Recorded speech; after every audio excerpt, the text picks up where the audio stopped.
Olá, eu sou o professor Diego Penaforte e vamos continuar aqui de onde eu parei na aula passada.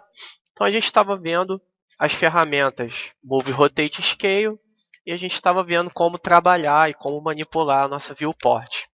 Bom, nós vamos continuar nessa linha e eu vou mostrar aqui algo que faltou na aula passada, que são as opções aqui da ferramenta de escala, né? A gente tem aqui a Select in Uniform Scale.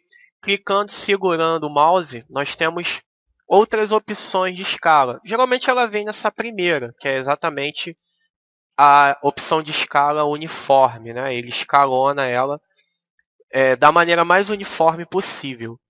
Nós temos a segunda, em que ele geralmente trava ela em um eixo de escala, né?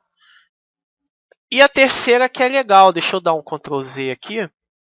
A terceira, ela é bacana, porque ela consegue, baixa para selecionar, baixa clicar, segurar e arrastar e largar em cima da opção que você quer. A terceira ela é bacana porque ela causa o efeito de um princípio de animação, que é o chamado Squash and Stretch. O que ela faz? Quando você reduz em cima, por exemplo, ela engorda embaixo. Como assim? Ela está constantemente mantendo o volume do objeto. Eu vou clonar esse cilindro aqui. Para você clonar, basta você apertar o Shift e mover ele para frente. Não muda nada e dá OK, que eu vou falar das opções de clonagem depois. Isso é só para você me acompanhar aqui. Na primeira opção, na opção normal, quando eu escalono um objeto, se eu diminuo o tamanho dele, ele apenas diminui o tamanho. Ele não engorda o objeto, assim como quando eu escalono ele para cima, ele aumenta o objeto para cima e não afina. Diferente daqui, se eu trabalhar com a terceira opção da escala. Quando eu reduzo, ele engorda, quando eu aumento de tamanho, ele afina. O que acontece? Com isso, ele está mantendo o mesmo volume do cilindro. Aqui, se eu faço com as opções normais, ó, se eu aumento o cilindro de tamanho, ele está dobrando o volume do cilindro. Basta ver que o outro aqui ficou fininho. E se eu diminuo, ele está diminuindo o volume do cilindro. Esse cilindro agora provavelmente tem a metade do volume do cilindro original. Com a ferramenta de Squash and Stretch, ele mantém o volume. Ou seja, é fundamental para que na animação eu crie o efeito, crie a ilusão de que o objeto está se comprimindo e se esticando. Então ela serve basicamente para isso. É uma ferramenta mesmo que a gente utiliza e trabalha com animação. Na modelagem a gente mantém na primeira aqui mesmo, que é a forma como a gente vai trabalhar sempre aí. Então vamos prosseguir. Vou começar a falar agora de algumas ferramentas de precisão. Então, a princípio, eu vou falar aqui dessa gradezinha aqui embaixo. Deixa eu habilitar aqui a ferramenta de desenho. Essa aqui, ó, essas três janelas aqui embaixo, né? A gente tem aqui o X, Y e Z. Ela é a ferramenta para que a gente possa trabalhar aqui, mover os objetos com precisão. Vou deletar um desses cilindros aqui, só selecioná-lo e apertar Delete. Então, como é que funciona? Aqui nós já aprendemos que a gente pode mover o objeto. E eu já expliquei que isso aqui é o plano de coordenadas cartesiano, né? Nós já vimos na outra aula. E que esse plano de coordenadas cartesiano, ele tem aqui o ponto 1, 2, 3, 4, 5, aqui no eixo Y, 1, 2, 3, do lado de cá, menos 1, menos 2, para lá, menos 1, menos 2, assim como a gente viu naquela outra aula. Então aqui nós temos exatamente as coordenadas desse objeto no plano cartesiano.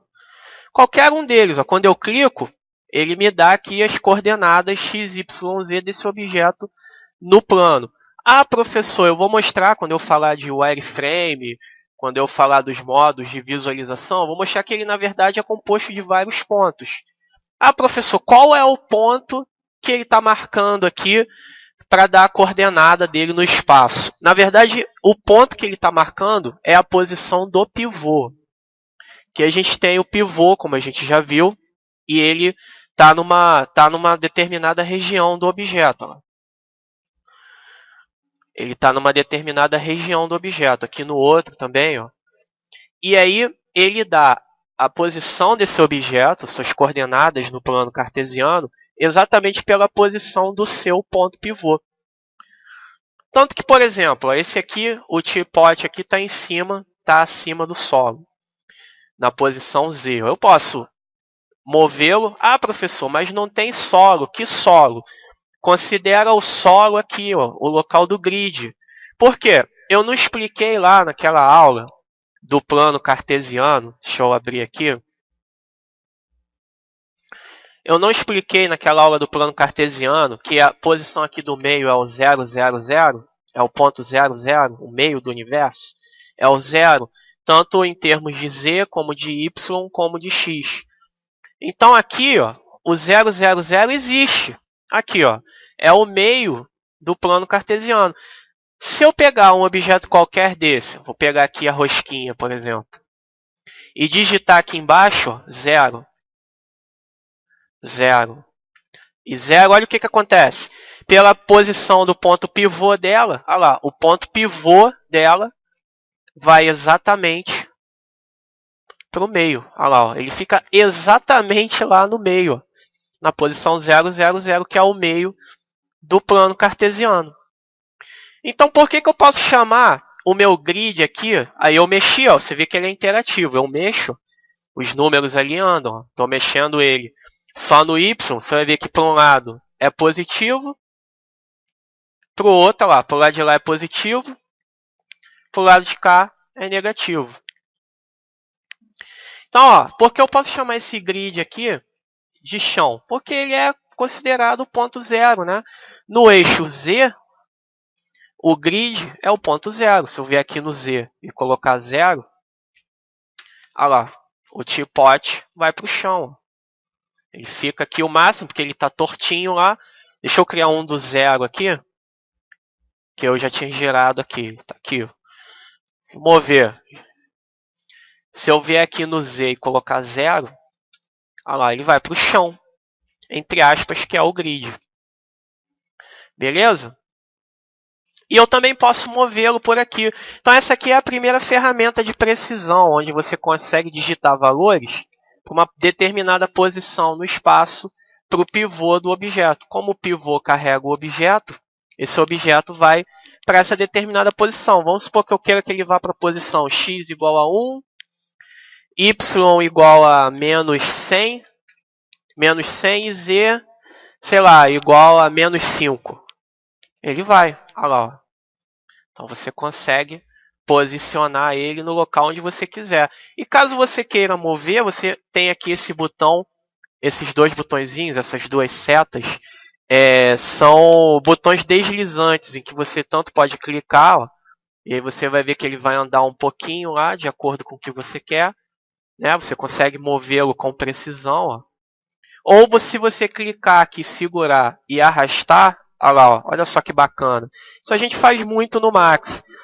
Você clica aqui, segura e arrasta, mesmo que você não esteja em cima do botão, ele continua arrastando.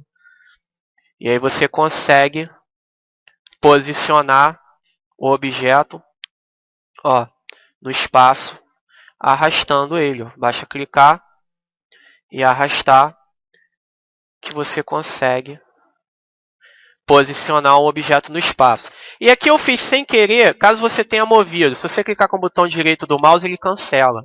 O botão direito do mouse, ele cancela as operações que você tenha feito. Eu movi, mas se eu clicar em qualquer lugar, ó, cliquei, pum, qualquer lugar da tela que eu tiver, se eu clicar com o botão direito do mouse, ó, ele cancela. Ah, não era isso que eu queria. Clica com o botão, mesmo com o botão esquerdo apertado, pressionado, clica com o botão direito, que ele cancela a operação para você. E aí você pode voltar e mover novamente para onde você quiser. Essa é a primeira ferramenta de precisão. Outras que nós temos são os snaps. Eu vou falar rapidamente aqui desses snaps para a aula não ficar muito longa. Depois eu vou voltar a eles vou explicá-los mais aprofundadamente. Mas eu tenho o primeiro aqui, né, que ele trava. Você vai ver que o cursor muda, e aí ele trava o cursor no grid. Ó. Ou seja, esse grid aqui ele tem um valor. Eu vou mostrar como é que a gente configura o valor desse grid quando eu estiver falando bastante de modelagem. E aí você vai ver que você pode dar um valor, por exemplo, fazer com que esse quadrado tenha 1 metro por 1 metro, ou meio metro por meio metro. E aí você pode mover ó, o objeto com precisão utilizando o grid. Ó. E é legal que ele funciona, continua funcionando mesmo quando o grid acaba, como eu disse, o grid é infinito, né? Os planos do plano cartesiano são infinitos. Então, mesmo quando o desenho do grid acaba, ele continua fazendo. É fundamental que você vá seguindo a aula e vá fazendo junto comigo. E ele funciona para cima também. Ó. Não tem grid para cima, mas mesmo para cima ele funciona. Só que para cima é mais difícil você trabalhar na vista de perspectiva. Né? É legal você trabalhar, lembrando aqui do atalho, para voltar aquela janela dividida em 4, é o Alt W. É legal você fazer na vista de front, por exemplo, Alt W. E aí você consegue utilizar o grid para cima. Você tem como fazer na perspectiva? Tem. Só que é mais difícil. O controle geralmente ele vai para trás e não para cima. Esse é o grid. O primeiro é o de movimentação. O segundo é legal que você trava para rotação. Ó. Você vai ver que os ângulos aparecem ali. Deixa eu mostrar. Quando você gira, aparece aqui em cima. Né? Você está vendo ali a janelinha amarela. Ó, que diz a angulação. Só que ela é solta. Por exemplo, se você quiser girar exatamente 90 graus, vai ser difícil. Você vê que o número está andando lá. E ele vai pular. Ó. Você vai chegar no 90, ele vai dar número quebrado. 90,16, aí pula para 91, é mais complicado. Com o snap de rotação, que é o angle snap, você ativa, ele pula com uma certa numeração. Geralmente ele já pula de 5 em 5, ele trava de 5 em 5. Você tem como configurar, colocar para ele travar de 10 em 10, de 20 em 20, de 2 em 2.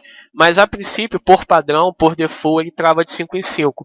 Então fica muito mais fácil. Se, por exemplo, eu quiser girar 90 graus, como ele trava de 5 em 5, ele trava no 90. Girei precisamente 90 graus. E o terceiro snap, deixa eu desligar para desabilitar. Você habilita, ele desabilita, clicando no botão. Se habilitou, o botão fica azul. Desabilitou, ele fica normal e você volta a ter aqui a rotação solta novamente. O terceiro é o da escala. E aí ele trava também a escala, lembrando o atalho é o R, né? WER. Ele vai travar também escalonando de 5 em 5, de 2 em 2, dependendo do que você configurou lá, que eu vou mostrar nas próximas aulas, aonde você configura. Beleza? Isso é para a aula de hoje. Até a próxima.